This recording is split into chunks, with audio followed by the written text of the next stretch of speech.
What's up, my pilots? Angry Poncho here, and we're back playing Minecraft with Redstone. If I sound a little weird in this episode, it's because I'm filming first thing in the morning. You know what that does to me? Yep. So in this episode, we are going to do a few things, actually. We're going to learn about latches. And the first kind that I want to do, and basically the only kind of latch for this episode, is the RS NOR latch. RS stands for set, reset. So basically, the way that an RS NOR latch works is you have a set line, a reset line, and an output. For the purposes of these circuits I've built, set is pink and reset is red. So the way that this output works is it's fairly stable. Whenever the set line turns on, and you could even turn it back off, but as long as it's been on recently, the output will stay on. So basically, when you set the circuit, when you set the latch to true by turning on the set line, it turns the output on, and the output stays on. Until you change it, basically. It stays there. It remembers what you told it to do. And then when you hit the reset line, it turns the output off. And the output's going to stay off until you turn it back on again. So basically, this little purple circuit in the middle here remembers whether it's supposed to be on or off. And in that sense, it's the most basic unit of memory in Minecraft. This is, in what you'd call in computer science, this is 1 bit of memory. It's either a 0 or a 1, off or on. And so, at first this seems pretty basic, like, what can we really do? Just, okay, we can remember a 1 or a 0, a yes or a no, a true or a false, however you want to think of this output. An on or an off probably would be the most useful for Minecraft. What's the point if we can only remember something so little? Well, when you have a lot of these put together, you can remember quite a lot. But first, let me show you some other ways to build it. So this is the simplest way. And honestly, if you want to explain how this works to somebody, this is the best way to do it. So what we have here is 2 torches fighting over which one of them gets to be on. So right now, this is a stable circuit. Even though it looks like it might be a clock, because the way it cycles around like that, it's not, because it's got an even number of torches. So basically, this torch being on powers this line, which powers this block, turning off that torch, which turns off this line, allowing this torch to remain on. And that torch is going to stay on until this block gets powered somewhere. Well, the power is not coming from this torch. That torch is being suppressed by the one that's on. So this line's going to stay off. But if we turn this line on, which happens to be the set line, it provides power to this block, which turns off this torch, deactivating this line, deactivating the power to this block, which allows our torch here to turn on, which of course turns the output on. So that's how it sort of ripples through. Make sense? And the set line is the same way. Now the torches are in the other configuration. This torch here is holding the other one in its off state, and as soon as you give one of them a leg up, they switch. So it's not too complicated, I think. It just remembers what you told it to do, essentially. So here's another way to build it, a narrower version, which is basically just the same thing, except it's just a little bit shorter in this way. But you have to make it wider because you don't want the power line from this lever getting tangled up with the wire on top. So basically here, this torch is suppressing that torch, not by hitting the side of the block, but by hitting the top of it. Because you see, if you put the line just beside it, it won't deactivate the torch. It has to go on top. So there it goes. Basically the same diagram, but we just don't want this line running up and getting tangled with the others here. So it makes it a little bit difficult to see what's going on. Okay, so here's the vertical version of the RS NOR latch, and this is the one I actually like to use. It's fairly easy to build. The latch itself, really, I think I could recolor these 2 spots here because that's more of an input line than an actual latch. The real latch is just these 3 blocks. So it's really easy to remember how to build one of these. You just lay down 3 blocks in this shape, and then you put a torch underneath here, and then on the opposite side, up here. Lay down some wire beneath this torch, and put 2 blocks of wire on top. And that's all there is to it. That's the whole latch right there. So the way that this is going is, this torch underneath, it being off, turns off this block, which turns off this wire, allowing that torch to be on, which provides power here, and even though it doesn't look like it, this power is turning off this block, which keeps that torch from being on. You see, if I take this away, turns that on, and the whole thing switches states. So that's all I've built right over here. And for this one, the output line on all of these, I just chose a side, but they all actually have 2 outputs, and they're always going to be in opposite states. So for the first one, our first output could be this blue over here, or we could put another output on the opposite side. And this one would always have the opposite state as that one. So they'd either be on and off, or off and on. Same thing here. Output over there, we could also have one on this side. And again, they'd be in reversed states.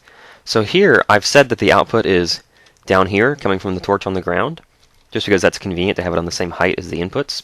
But the other output would be coming from the top. It would be coming off the side like this, up here. And they're going to hold... Wait a second. Is this in a proper state? Wait a tick. No, I'm confused. The other output would be getting power from this torch. So you could put it like here, for example. Of course, that's going to bugger it up, isn't it?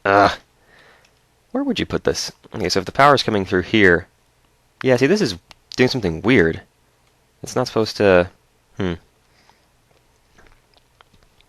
Yeah, basically it's just it's going to come from either the line on top of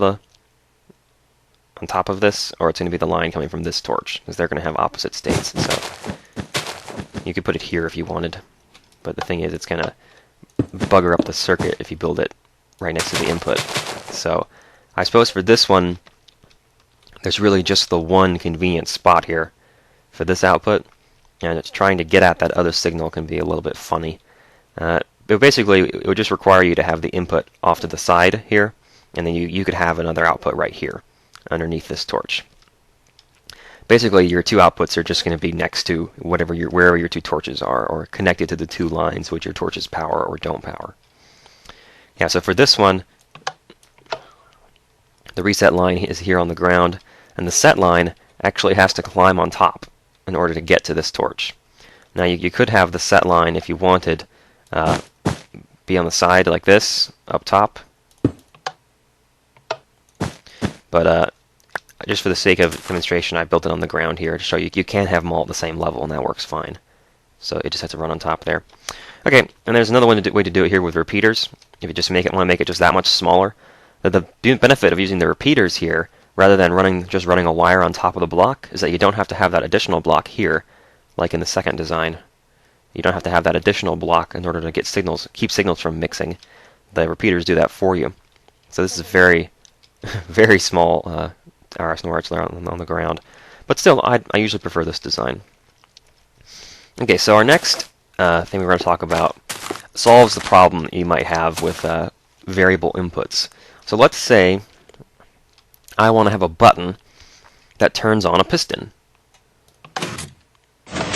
Well, the problem is, when the button pops back out, it turns back off, and so the piston comes back down. Well, why won't it stay on? I want to have a button that I push it, and it turns on the piston, and the piston stays on. And then when it's on, I can just push the button again, and it'll turn it off again. And that seems like a reasonable request, right? To have a button that turns it on, and then when you push it again, it turns it back off. It seems like that would be easy, but if you just wire it up, your button's going to turn itself back off. And you try and do something creative where you get a loop going and you keep powering it, you're not going to be able to turn the piston off later on. So we need a new gate in order to solve this problem. And these gates are called T flip-flops, or toggles. They're called toggles because anytime the input line goes from off to on. It toggles the output line. So all of these I've built with buttons, and I'll demonstrate something a little later that it's actually, these levers can also be used. So it's hard to see here. This is the first T flip-flop. It's big. You don't typically build this one. This is just the demonstrative horizontal version, because if you were trying to figure out where the signals were actually going, this might be the easiest version to follow, but I'm not going to walk through that one. It's a little bit crazy. So here, there's a button. You see the piston over there? Turn itself on, and it stayed on. Awesome! And now when I push the button again, it turns the piston off. Now, recall that this line back here that the button is powering turns on and then off again, but the piston remains on. And then when it turns on and off again, there and back again, the piston turns off. So the real question here is, why is it that the T flip-flop doesn't turn itself back off? Well, it's got a few different things going on, to be frank. It's got an edge trigger, and it's got a latch built in, I think. At some point it's remembering what state it's in, because it has to toggle its state. But what's basically tied up in all this wiring is a circuit that only changes its state when the output goes from off to on. So it's called an edge triggered device because Redstone signals have two properties. They're basically in one of two states, off or on. And those are called your levels. On is a level, off is a level. And then the edge is the border between those levels. So when you go from off to on, what was that? I thought I heard a pig. I don't even have my axe with me. So when you go from off to on, you go from one level to the next, and that crosses you over the edge between the two of them. So it's edge-triggered devices are not activated by the input staying on or staying off. It's activated by the input changing from one to the other. So since this is an edge-triggered device for the on flip, it basically only cares when the input goes from off to on. So if you watch, I have a lever here. I'm just going to turn the input on and leave it on. No problems. Piston stays on, just like you would figure. But then as soon as I turn the output off again, so it's been powered this whole time, no problems. As soon as I turn it off again, a couple torches flip, but the circuit remembers what it's supposed to be doing, and the piston stays on. So again, it's when it turns on that it changes. Turning it off alters the torches here in the edge trigger, but doesn't change the rest of the circuit. Okay, so here's a compressed version on the ground. Basically just a slightly smaller, done with repeaters. Still not particularly easy to follow what the logic is here, because it's... Hello. Oh, is that lever on? Turn that off.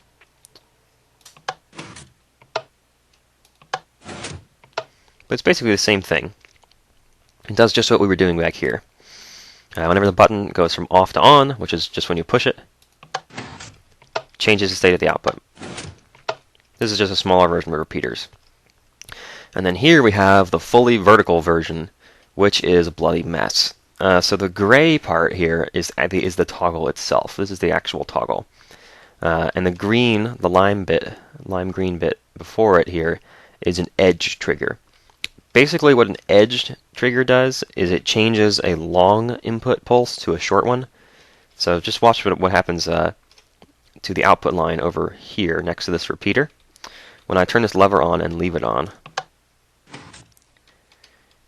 this line turns on for just a second and then turns itself back off. When I turn it off, nothing changes. But you see the output blinks just for a second before it gets turned off back again. So that's what the edge trigger does, is it keeps this output in only short bursts. So every time this turns on, it gets one short burst of power, and then it's off again. No matter how long the input stays on, it just gets that one little burst of power, which is good because this toggle depends on that pulse being short, because it's actually an unstable device. It actually is a 6 clock, I believe. I'm not exactly sure, but it looks like that's how it's going, because when you leave the power on constantly, like say turning this lever on,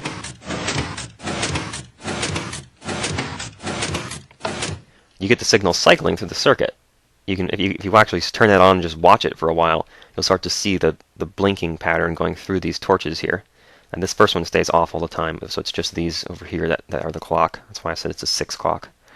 So, but it's stable, unstable output. You don't want the line that's staying on to result in stuff constantly changing. I mean, if you wanted that, you'd build a clock, not a flip-flop. So this toggle is just supposed to change once. And so we have to control the input to this particular design, because if we don't, it's unstable. But then, once we have that edge trigger put in front of it, and this edge trigger is actually not hard to build. It's pretty simple. Once we have that on, the toggle toggles correctly. So it all makes sense. I'd recommend you fool around with the levers and buttons and see what the different things do for these. Okay, so I'm going to do that last design after the next area. Yeah, so now we have a solution to, I want to push a button, I want my piston to stay on. Makes sense? So now we have multiplexers and demultiplexers. These feel complicated, but really they're not. It's because they have 3 inputs and 1 output. So the way that these work is, just look at the bottom part for now, the bottom layer of this device. You've got 2 inputs, pink and red. They're not set and reset, they're just 2 inputs. So one of them comes to here and gets power to this repeater. The other one comes over here, puts power in this repeater. This repeater is just here to keep these 2 lines from mixing, so that makes sense. So one line is coming to this repeater, and the other is coming to this repeater. And then there's a piston here, and when it's not extended, the power from this repeater goes through the block and to the wire, so it goes out the back. When the piston is extended, that piston arm doesn't transfer power, but the block over here does, because the block's been pushed in front of this repeater. It's going to send the signal through. So the way this works is, we have a line here on the top. We're coming from anywhere, really, as long as it's getting to this piston. And whenever we change this one, it switches between the 2 inputs. So say, if one of them was on and the other was off, we could switch over to the on one. And you see the output over here turns on. And we could switch back to the off one. And it doesn't matter what their inputs actually are. We can always switch in between them at any time we like. So this input here is on white wool because this is actually called the clock. This would be done by the clock in an actual computer, which just means that this circuit would update itself every now and then, or it would switch between the 2 of them every now and then. So this is mostly called the control input in Minecraft logo or jargon. It's not logo. What's the slang? I can't remember the word. Lingo. In Minecraft lingo, this would be called the control input because it controls the piston down there, which decides which of the 2 inputs down here goes to the output. So basically, the whole idea of this multiplexer here, which is just this part you're seeing on the screen now, is that you have many input lines, and you want to choose one of them to go through to the output. You're not changing what the signal is. So if the input line you choose is on, then the output is still on. It matches whichever input you choose. So here, if you have multiple lines coming in from different places, you can choose which one of them you actually want to give the power from. So not too complicated in this small design, I think, because it's pretty clear to see what this piston is doing, choosing between the 2 of them. But there's also the reverse in terms of logic. What if we have one input and we want to switch between different outputs? So here the light blue is a secondary output. So we have 2 of them, and we have just one input. So check out this line. This is a demultiplexer. It takes one input, and you have to choose which output it goes to. So I'm going to turn it on so you can, oops, I'm going to turn, I have them actually wired together here. Let me just put a torch down. Alright, so I have power coming in through this line, and I want to choose which of the 2 outputs it goes to. Well, right now it's just running along, and you can see very clearly it's going over here. But if I switch the control, it blocks the signal here, and it allows the signal here, because the redstone wire has no problem sneaking past that piston arm. So there it goes. So by flipping the state on this piston, oh, I can't do that if this is powered, can I? By flipping the state on this piston, you choose which output the input goes to. Makes sense? So you see how it's sort of the logical opposite of the multiplexer? So you have multiplexers and demultiplexers.